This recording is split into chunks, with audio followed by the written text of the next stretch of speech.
Aš esu astrologė Aušra. Iki šiol mane žinojote iš mano puslapio www.žvaigždėskalba.wordpress.com, kur rašydavau ir rašau dabar apie tai, ką visata kalba per sabijos simbolius, per kiekvieną jaunatį ir per pilnatį. Tai tarsi visatos metraštis. Tačiau vis tik mano tikroji aistra tai yra kaip astrologija gali padėti porom, kaip gali padėti suprasti jų santykius, suprasti save giliau, suprasti tarpusavio ryšius tarp žmonių, galų gale save patį geriau suprast, kodėl mes vienokią ar kitokią partnerystę pritraukiame.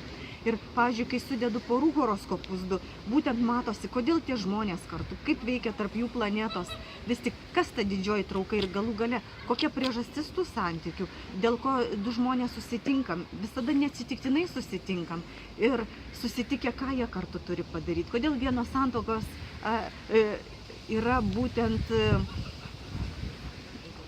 atvestos kažkokių bendrų užduočių, darbų padaryti, kitos galbūt tiesiog iš praeities galbūt kažkokius dalykus išspręsti, galbūt save daugiau atskleisti ir visa tai puikiausiai matosi horoskopuose tiek porų, tiek asmeniniuose. Taigi kviečiu apsilankykit mano tinklalapyje www.tavopora.wordpress.com, o ir dėl horoskopų, tiek dėl partnerystės horoskopų, dėl asmeninių parašykit man elektroniniu paštu žvaigždėskalba@gmail.com.